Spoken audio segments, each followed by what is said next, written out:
Abre aí a sua Bíblia em Mateus, capítulo 6. Mateus 6, vamos prosseguir aí nossa jornada, expondo o Sermão do Monte. Quantos estão felizes com essa série, gente? Legal, ninguém. A gente vai precisar começar tudo de novo. Legal. Vocês estão aí, gente? Legal, obrigado, Gil. Mateus 6, do 9 até o 13. Vamos ler.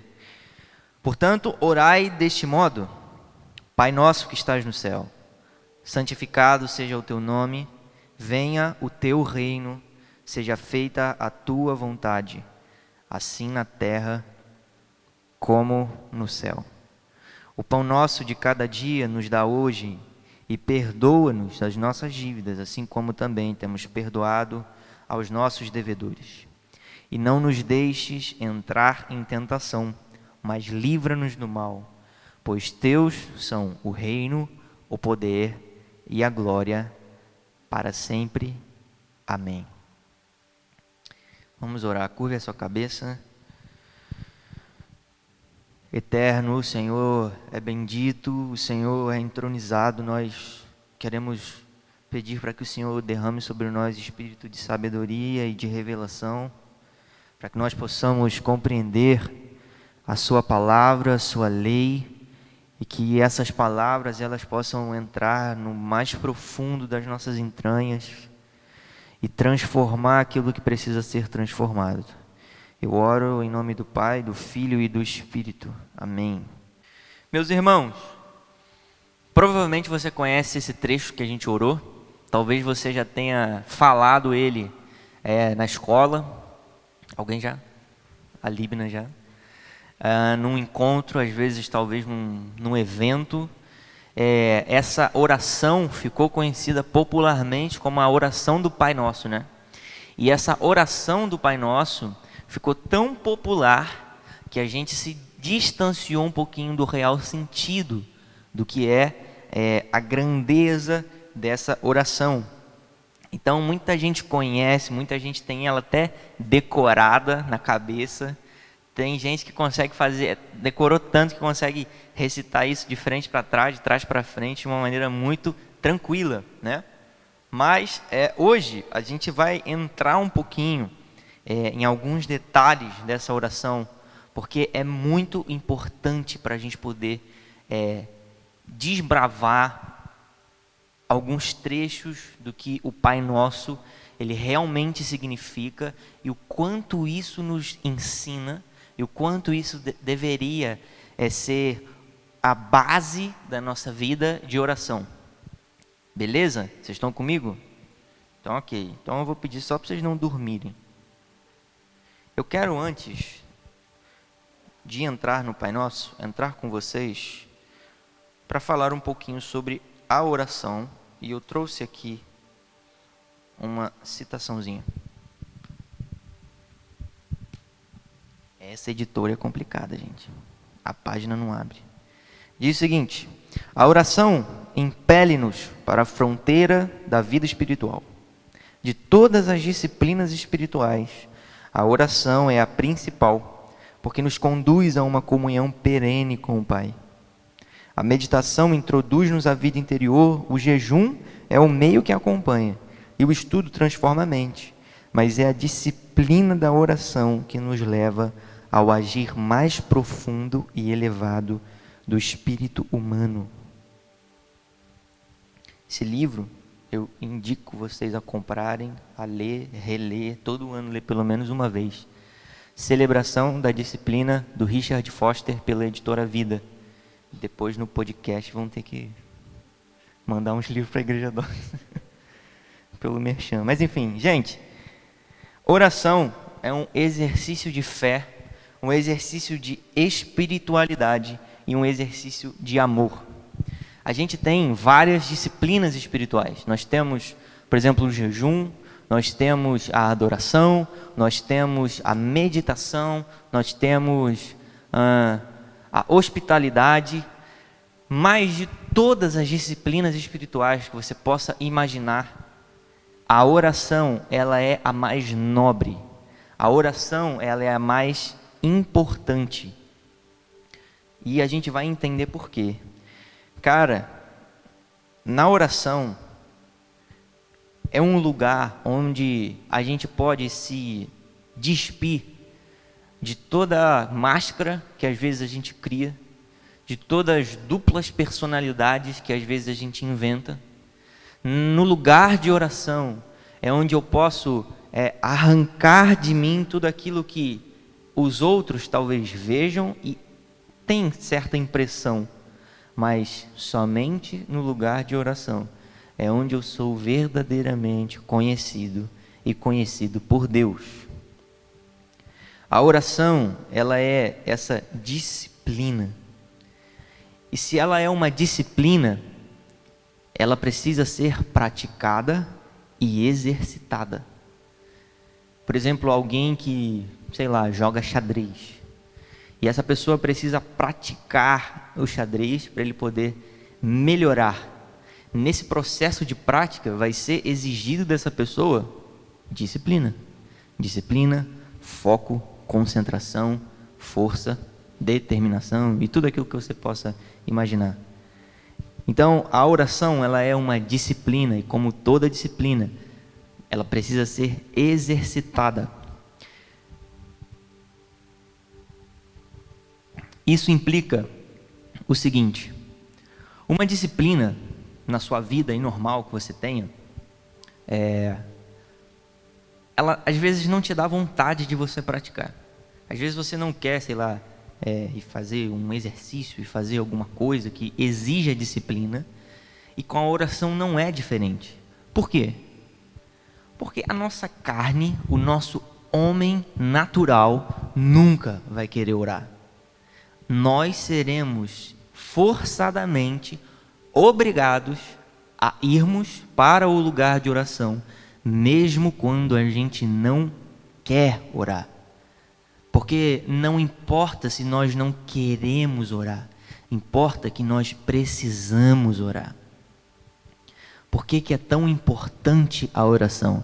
Porque a oração, gente, ela nos coloca diante do nosso Deus, diante do nosso Pai. O pastor Daniel falou no domingo passado sobre isso, né? Sobre Mateus 6,6, sobre você entrar no seu quarto, você fechar a sua porta e você falar ao Pai que está em secreto. E cara, nesse lugar de oração é onde eu passo a obter revelação e conhecimento de quem Deus é. Grave isso, revelação e conhecimento. Na oração é onde eu obtenho revelação e conhecimento a respeito de Deus. Cara, no lugar de oração é um lugar onde você pode derramar suas lágrimas, derramar seu coração, derramar todas as suas angústias, todos os seus sentimentos que te incomodam, todas as suas queixas, os seus problemas, tudo isso é derramado no lugar de oração. E se não está sendo, deveria ser. Porque você está diante de alguém que te conhece plenamente, te conhece mais do que você, te conhece mais do que a sua mãe e o seu pai. Deus, cara. Deus. Então, na oração, o nosso interior, ele é moldado. O nosso caráter, ele é confrontado. E à medida que ele é confrontado, ele vai sendo transformado. A gente pode ser transformado pelo estudo da palavra, com certeza. Isso aqui é a palavra de Deus, é o próprio Deus falando. A gente pode ser transformado pelo jejum, muito legal, pela meditação, por qualquer outra coisa, mas a oração é aquela coisa que vai penetrar lá dentro, assim, quando aquele lugar em que você esconde de todo mundo. A oração, ela abre todas as portas do seu interior para o Espírito poder trabalhar. Então, o nível da nossa vida de oração é medido pelo quanto de Deus nós conhecemos e desfrutamos, e vice-versa. O nível de oração que a gente tem vai determinar o quanto de Deus a gente conhece. Então, você quer conhecer a Deus, cara? Você quer ser íntimo do seu Pai? Você quer conhecer e desfrutar de quem Ele é? Aumente o nível da sua vida de oração. E quando eu digo aumentar o nível, eu estou falando de qualidade, principalmente, e quantidade. Não estou falando para você passar 24 horas enfurnado em um quarto. Estou falando de constância, que vai ganhando progressão. E logo essa progressão na vida de oração aumenta na sua vida o nível de relacionamento que você passa a ter com o Senhor. Eu sei que é chato você vir no domingo à noite e alguém ficar falando que você tem que orar. É tipo assim, todo mundo sabe que tem que orar. Todo crente, todo nascido de novo, sabe que tem que orar. Isso é verdade? Certo? Então, eu não vou nem perguntar a respeito de vida de oração, porque isso não convém.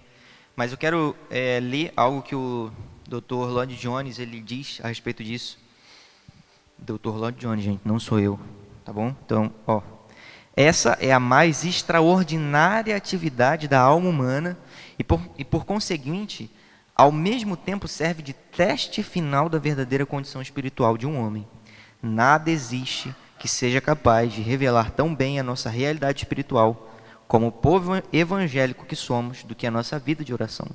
Qualquer outra coisa que fizemos em nossa vida cristã será mais fácil do que orar. Cara, o Lloyd Jones, ele põe um negócio mais pesado pra gente. Ele fala que a oração é o teste final da nossa espiritualidade.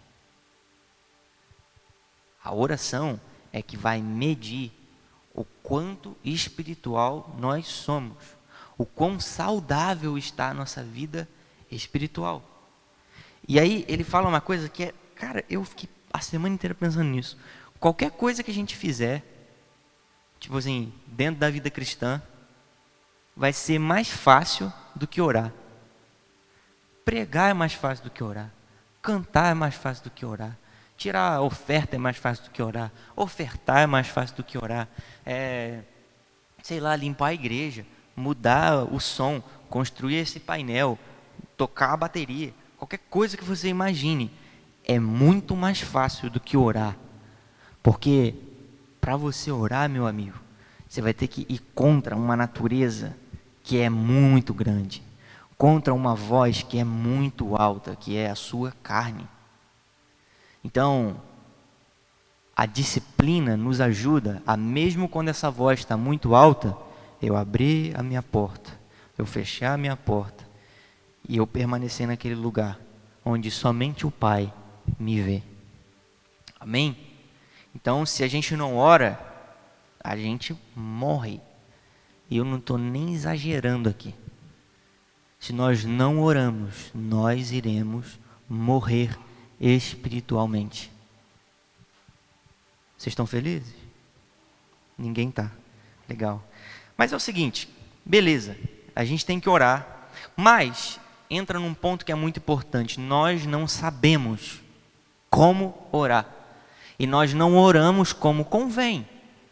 Isso é tão real que os discípulos, homens judeus, ok, que possuíam disciplina de oração a vida inteira, eram caras extremamente disciplinados, chegaram para Jesus ao longo daqueles 3 anos que eles estavam acompanhando o Senhor, e eles viam que Jesus tinha uma vida de oração muito diferente da deles. Jesus, no meio da madrugada, do nada, levantava e ia para um lugar isolado para orar. No meio da multidão, depois de fazer um monte de milagre, pão, peixe, tudo, Jesus se retirava para orar. E eles viam isso com frequência. Então você imagina, os caras oravam, já tinham uma vida de oração muito longa, há muito tempo, e quando eles entram em contato com Jesus, eles se deparam com um cara que não conseguia fazer nada mais frequente do que orar. Orar era a vida de Jesus. A gente acha que a vida de Jesus foi levantar os 12, fazer milagre, mas não. O que ele mais fez, gente, ele orou. porque ele dependia disso para poder fazer as obras que o Pai estava pedindo para que ele fizesse. Então esse ensino da oração, ele é aplicável para a gente. Por quê? Porque a gente também não sabe como orar. Quem sabe como orar? Porque eu não sei, cara. Se você não sabe, a gente está no mesmo barco. Isso é tão real que Jesus, ele deixa um molde. O Pai Nosso é um molde de oração.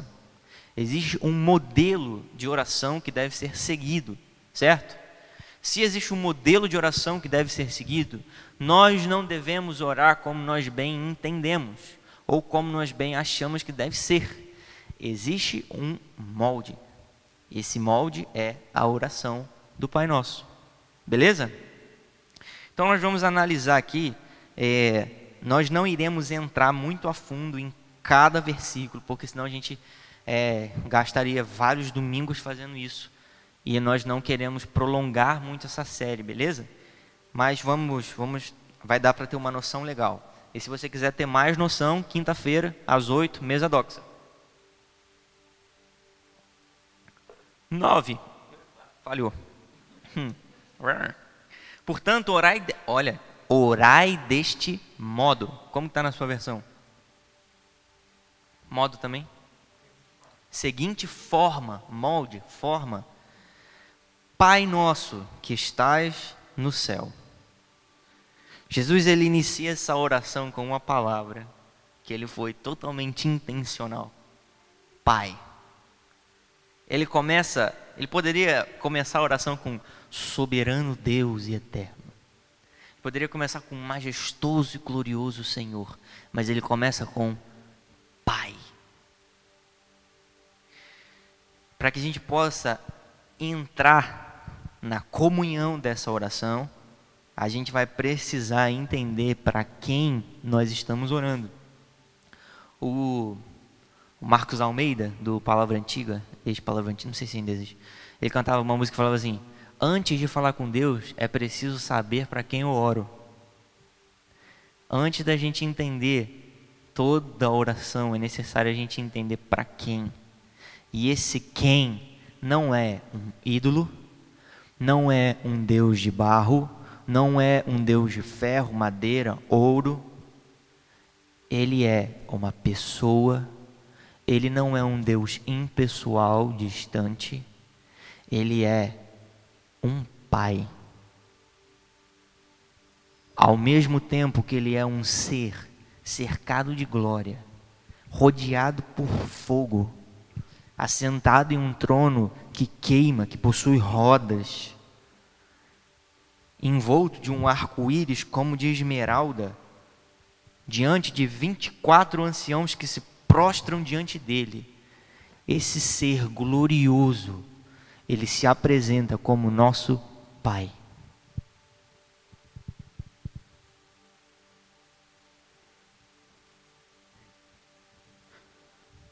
Para que a gente possa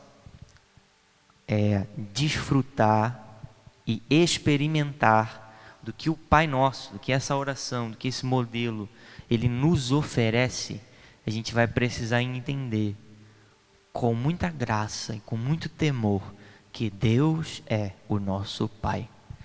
Paulo, em Efésios 1, vai dizer: bendito seja Deus e Pai de nosso Senhor Jesus Cristo. Na maioria das epístolas, Paulo, ele introduz falando a respeito disso. Bendito seja Deus Pai. Ou outras expressões que ele fala: bendito seja Deus e Pai do nosso Senhor Jesus Cristo. Paulo também traz essa ênfase na paternidade de Deus. Ele diz que nos abençoou com todas as bênçãos espirituais nos lugares celestiais em Cristo e nos adotou. Cara, você estava perdido, sem saída, sem jeito na sua vida. Você era um órfão, você não tinha pai nem mãe. Mas um homem, um Deus, Pai, ele olha para você. E cara, antes de você ser formado no ventre da sua mãe, esse ser glorioso já tinha te adotado como filho. te colocado em uma família, te dado abrigo, casa, vinho, pão, novas vestes. Ele é o nosso Pai. Então, para que a gente vá para o lugar de oração, a gente não pode ir para o lugar de oração como se Deus fosse um ser nervoso lá sempre. Mas a gente tem liberdade de entrar nesse lugar e poder falar diretamente com o nosso Pai. Eu não sei como é a sua relação com o seu pai, se você tem problemas com o seu pai terreno, que às vezes a gente tem muita dificuldade de entender a paternidade de Deus por conta de problemas na paternidade terrena. Então a gente desenvolve muitos problemas ao longo da vida com pais terrenos, e isso impede o nosso relacionamento com o Pai Celeste. Mas eu quero te falar uma coisa: o Pai Celestial, ele não é nem um pouquinho igual ao seu pai terreno. Se o seu pai, ele era rude, um homem que não era presente, um homem que nunca demonstrou amor sobre você, Deus é totalmente contrário. Ele é um pai presente, um pai bondoso, um pai justo, um pai que corrige porque ama incondicionalmente. E ama tanto que entrega o seu único filho para que nós pudéssemos estar na família de Deus. E aí a gente prossegue: Pai nosso que estás no céu. Gente, o Pai, ele possui um lugar onde ele habita, né? O céu. É muito legal a gente olhar para o céu e a gente ver, tipo, pô, um dia todo ensolarado, sem nuvem, né? Aquela belezinha. Ubatuba não é muito comum isso, porque só chove nessa cidade. Mas Deus, ele habita no céu. Deus, ele cria todas as coisas. Os céus, as coisas visíveis e as coisas invisíveis. Então você olha hoje, por exemplo, para o céu, está cheio de nuvem. E aí você sobe mais um pouquinho, vai chegar ali nas galáxias, né? No universo, toda aquela coisa majestosa, que é o que a gente conhece como primeiro céu. E você sobe um pouquinho mais, a gente vai para um lugar que a Bíblia chama de regiões celestiais, onde está ali os principados, potestades. O negócio está ficando feio ali, tem o pau torrando, guerra toda hora, coisa complicada. Segundo céu, a gente sobe um pouquinho mais, e a gente chega onde Paulo, ele fala do terceiro céu, que é o local onde Deus está, é o local onde há anciãos, 4 seres viventes, onde os serafins, eles estão queimando diante da face de Deus. Para você ver o quão glorioso Deus é. Ele habita em luz inacessível. Mas, por mais que ele esteja nos céus dos céus, ele se faz presente. Ele se faz Deus conosco, um bom Pai. Vocês estão conseguindo entender? Beleza? É isso que me importa. Prosseguimos aí: santificado seja o teu nome. Gente, numa oração é importante, ok? A gente ter certeza da nossa filiação, para a gente poder entrar no nosso quarto e dizer: Pai, Pai nosso, meu Pai, Paizinho, Abba Pai, e seja o que for. Mas é importante você ter consciência disso, que você é filho adotado. Se você foi alcançado pelo Evangelho, você é filho adotado, ok? Então, Jesus, ele diz: santificado seja o teu nome. Nada mais é do que um momento que a gente deve ter durante a nossa oração, onde a gente deve levantar ações de graças ao Senhor, onde a gente deve levantar palavras que tragam exaltação à pessoa de Deus. Cara, não é só você chegar lá na oração e falar: Pai, eu estou morrendo, não aguento mais. Fulano está me devendo dinheiro, não sei o que está acontecendo. Não, cara. Antes de você orar, cala a sua boca. Cala a voz da sua mente. Aquieta-se. E entende que, ok, eu estou diante do meu Pai. Eu não preciso ter pressa. Então eu entendo quem Ele é. E agora eu posso trazer louvores, ações de graças. Santificado é o seu nome, exaltado sobre todos, bendito é o Senhor, digno de todas as coisas, merecedor de todas as coisas. Sabe? Exaltar o Senhor, louvar o Senhor. Sim? Então beleza. Venha o teu reino. Cara, existe, essa é a minha parte favorita da oração do Pai Nosso. Existe um desejo no nosso coração que se chama Reino de Deus. Por quê? Nós somos seres criados para uma pátria superior, uma cidade que não foi edificada por mãos humanas, mas que foi edificada por Deus, que foi o seu arquiteto e fundador. E essa pátria, ela está distante, ela não se faz presente agora, mas o nosso interior clama desesperadamente por essa pátria. Por isso que nós devemos viver como homens e mulheres peregrinos e peregrinas na terra, não apegados a nada aqui, porque daqui nós não levaremos nada. Nós não levaremos o nosso dinheiro, nós não levaremos os nossos bens, nós não levaremos nem o nosso intelecto, o nosso corpo. A gente não vai levar, cara, literalmente nada. Nós não devemos ser apegados a essa vida. Essa vida não é boa. Essa vida vai ser extinguida por uma vida superior. Então, tendo essa consciência, a gente vai entender que o reino de Deus está vindo. E o reino de Deus vai abalar qualquer estrutura da terra. Você pode pensar em qualquer sistema político que na sua cabeça é o ideal e vai dar jeito em tudo. Você pode pensar que o Lula tem a melhor solução para o Brasil, ou que o Bolsonaro é o Messias do povo brasileiro.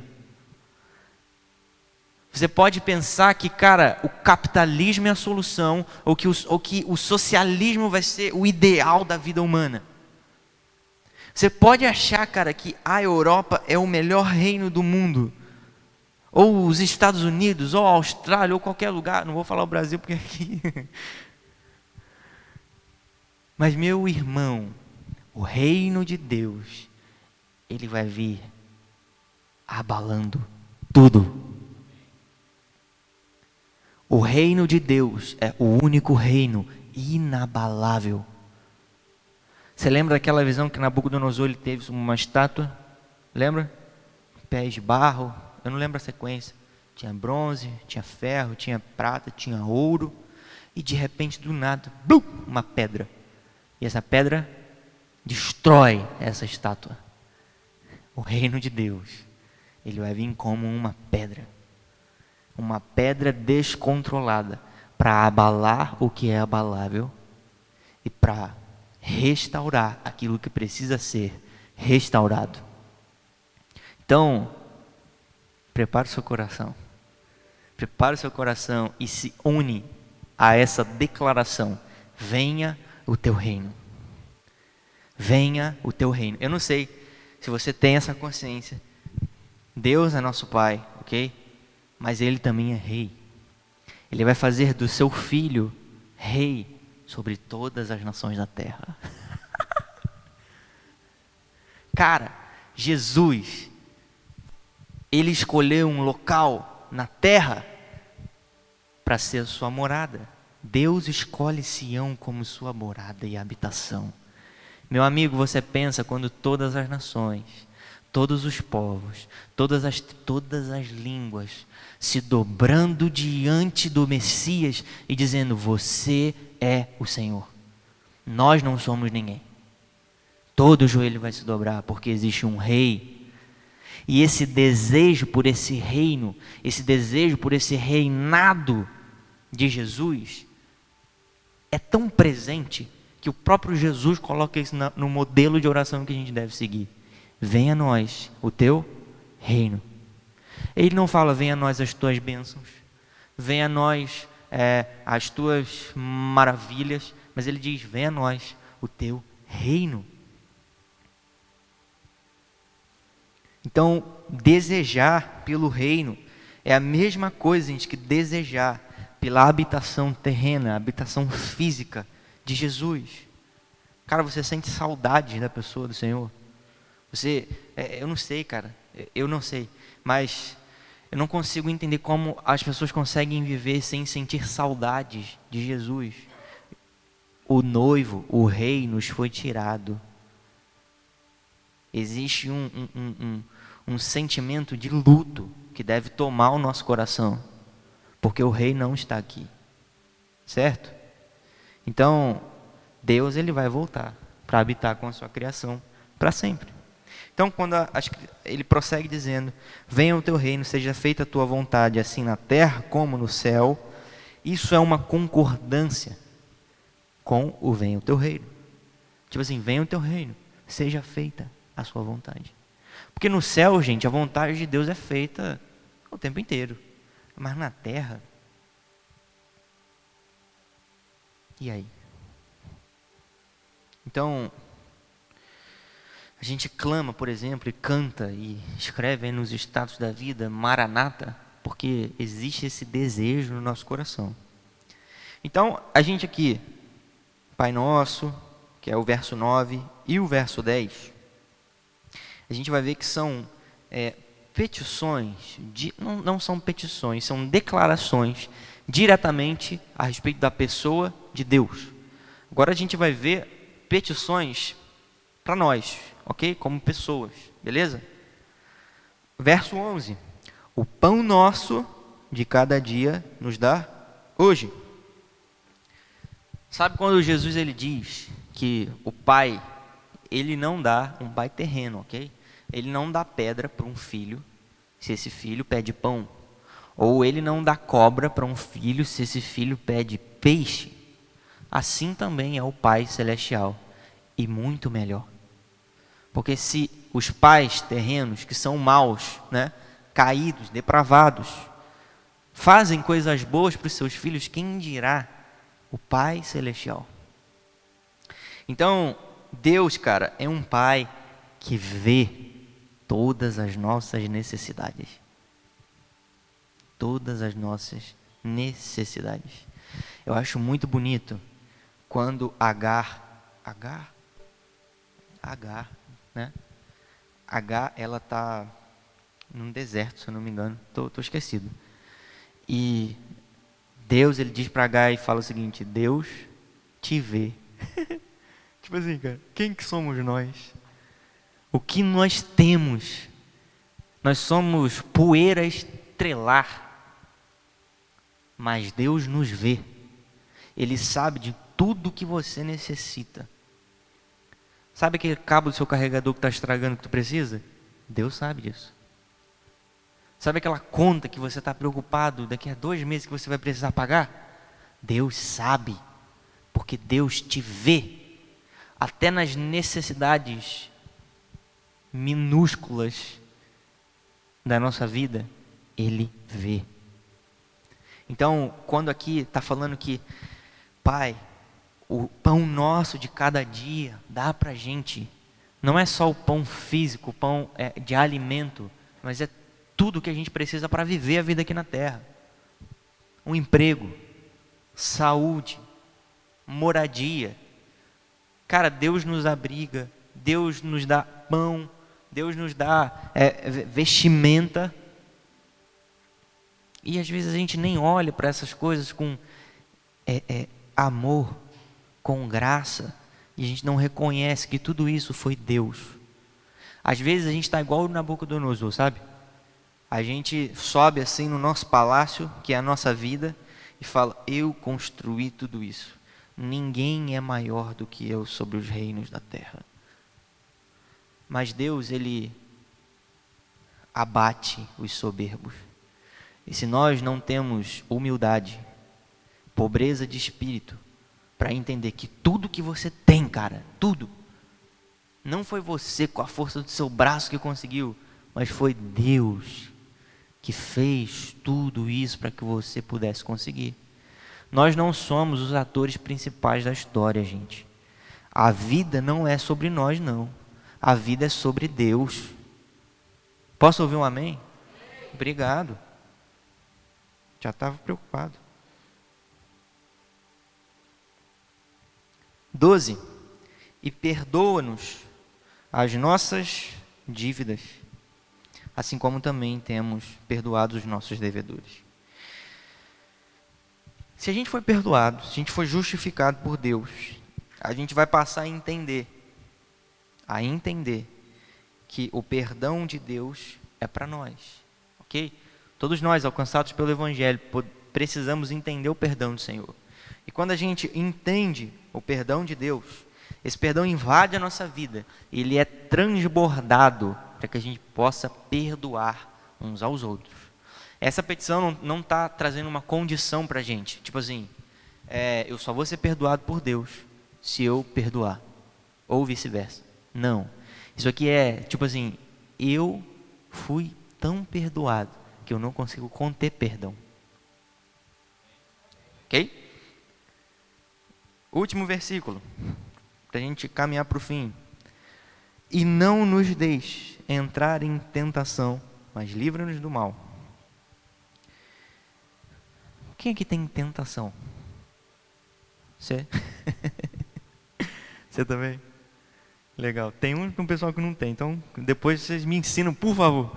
Mas o crente, nascido de novo, regenerado, ele tem tentação todos os dias. O crente é alguém que sofre tentações. E se você não é tentado, amém. Gente, essa petição, ela está falando que todos nós possuímos fraqueza em alguma área da nossa vida. Ninguém é o Superman. Ninguém, cara. Todos nós temos uma fraqueza. Até os super-heróis têm as suas fraquezas. Isso foi super frase de Facebook, não foi? Caraca, até os super-heróis têm a sua fraqueza. Meu Deus, posso fazer uma página. Então essa petição, ela está falando a respeito de nós nunca sermos conduzidos às situações onde o tentador, ele vai tentar a nossa vida, situações que vão tornar a tentação fácil. Sabe, sei lá, você tem tentação com um jogo, e aí você vai para um cassino? Um cassino, cara. É um ambiente propício para você ser tentado, né? Então, quando ele está falando, livra-nos da tentação, está falando a mesma coisa. Pai, livra-me de lugares onde a tentação possa ser fácil, onde as atrações possam ser fáceis aos meus olhos. Mas essa preocupação não é de pecar ou não pecar. É uma preocupação de que se você for tentado, é muito provável que você caia no pecado e que isso afete a sua comunhão com o seu Pai. A preocupação de Jesus, cara, não é o pecado em si, mas é o atrapalhar da comunhão com o Pai. Ok? Então, chegamos ao final que diz, pois teus são o reino, o poder e a glória para sempre. Amém. Jesus, ele expõe para a gente um molde muito legal, trazendo para a gente consciência de quem nós somos diante de Deus, de quem Deus é, que é o nosso Pai. Depois ele fala para a gente exaltar a pessoa de Deus. Depois ele fala para a gente clamar pelo reino, para que a vontade do Senhor seja feita. Depois ele fala para a gente pedir pelo pão, por perdão, e aí tentação, e ele finaliza com algo que na Bíblia é chamado de doxologia. Às vezes, não sei se você já chegou num trechinho, tipo Romanos 11, por exemplo, lá no final tem um negocinho assim escrito naquele título, sabe? Doxologia. Não tem a ver com a igreja doxa, mais ou menos. Mas doxologia é diante de uma grandeza, diante de um saber, diante de uma experiência com Deus que é tão maravilhosa. O que resta para mim é explodir em louvores. Doxologia é isso. Sabe? Porque dele, por ele, para ele são todas as coisas. Na Bíblia isso é uma doxologia. Então Jesus ele termina isso falando para que no final das nossas orações a gente explodir os nossos lábios em louvores, em ações de graças, em sacrifícios de louvor. Pois teus são o reino, o poder e a glória, reconhecendo que tudo pertence ao Senhor. Nada pertence a nós, nenhuma glória para nós, mas toda a glória tem que ser direcionada a Ele, certo? E gente, o Pai Nosso, ele é uma ferramenta de oração coletiva. Não sei se você reparou, mas desde o começo até o fim, Jesus ele está falando, o Pai Nosso, venha a nós o teu reino, o pão nosso, livra-nos das tentações, perdoa-nos das nossas dívidas. Por quê? Já parou para pensar nisso? Cara, Deus é um ser relacional. E esse ser relacional, ele não faz nada, literalmente nada, fora de relação. Deus, além de relacional, é um ser de alianças. Deus de aliança. Deus não faz nada fora de aliança. E o que é a igreja? Senão uma família, filhos do mesmo Pai, adotados pelo mesmo Pai, desfrutando do relacionamento com Ele, tendo relacionamento entre si e buscando possuir aliança uns com os outros. Pense em uma igreja, entendendo o poder da oração coletiva.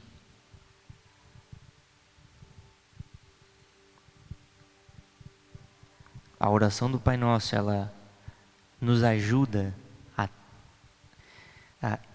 como é que é o nome? Encurtar os nossos elos como irmãos. Então, cara, isso aqui ensina uma preciosidade para a gente, não tenta fazer nada sozinho na sua vida. Não tenha, cara, essa síndrome do faz tudo sozinho. Você precisa de nós precisamos de você. Porque nós somos uma família. E uma família precisa uns dos outros. Conta uns com os outros.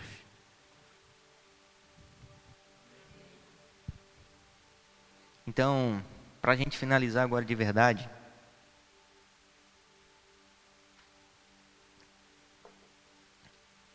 é muito legal, cara, a gente ler muitos livros, ir para seminários, fazer escolas, ir para conferências, e, enfim, é muito legal. Tem pessoas que têm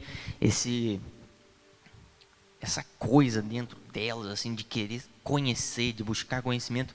Isso é animal. Isso é muito legal. Talvez vocês olhem para mim e me vejam como o menino dos livros, o rapaz que gosta de estudar. Mas tudo bem, mas eu não sou essa pessoa, gente. Eu sou uma pessoa que eu gosto de provar. Provar Deus. Eu gosto de ler sobre Deus, entender sobre Deus, estudar sobre Deus, mas a minha parada é provar o Senhor. Experimentar as doçuras da presença do meu Pai. A minha coisa, cara, dentro de mim não é ler. Ler é só um meio. Estudar é só um meio. Mas a minha parada é conhecer o coração do meu Pai. E com a oração é a mesma coisa. A oração é uma experiência mística. Não é misticismo, ok, gente? Mas é uma experiência mística que te impele a levar a sua alma a ser entrelaçada com a alma do seu Pai. Cara, estude sobre oração, entenda sobre oração, Mas você só vai aprender sobre oração, meu amigo, orando. Nós não podemos ser o tipo de gente que olha para um vaso de barro muito bonito e sabe que dentro desse vaso de barro lindo tem um perfume de grande valor. E nós só ficamos distante olhando. Às vezes a gente até chega e toca ali naquele barro. Nós não estamos buscando ser esse tipo de gente. A oração, ela molda o nosso interior para que a gente olhe para esse vaso e para que a gente prove o que está dentro. O perfume de grande valor. Porque Deus, cara, Ele está com a mão carregada de sensações e experiências para a gente poder provar. Ele não quer apenas ser conhecido, Ele quer ser desfrutado. Deus deseja ser desfrutado e a oração nos ajuda a desfrutar de Deus.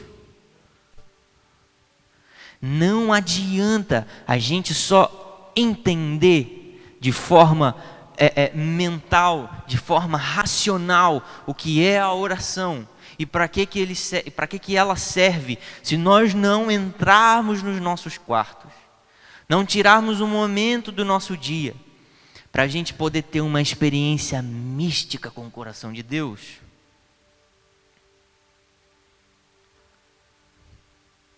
Sabe?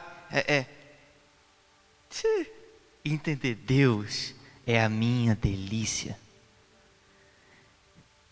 Tem um momento onde o Espírito Santo ele pode vir e beijar os seus ouvidos, onde a presença do Pai ela pode vir tocar o seu coração e você ter a certeza de que Deus te vê. Não importa como você está. Não importa, aquela frase dos pregadores, né? Eu não quero saber como você chegou aqui. Deus, Ele não quer saber. Mas Ele está interessado no seu coração. Sabe o pai que quer ser amigo do filho? Sabe? Já viu nos filmes aí norte-americanos? Que o pai chega lá pro filho. Fala, amigão. Deus, Ele quer filhos que são amigos. Deus, Ele está buscando seus amigos. Deus está buscando seus companheiros, seus parceiros na terra. Filhos que revelam o coração do Pai para os outros, para o mundo, para aqueles que não o conhecem.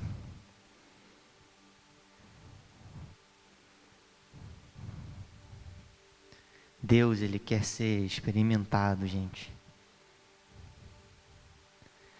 Deus, Ele quer ser experimentado. Se coloca de pé, por favor.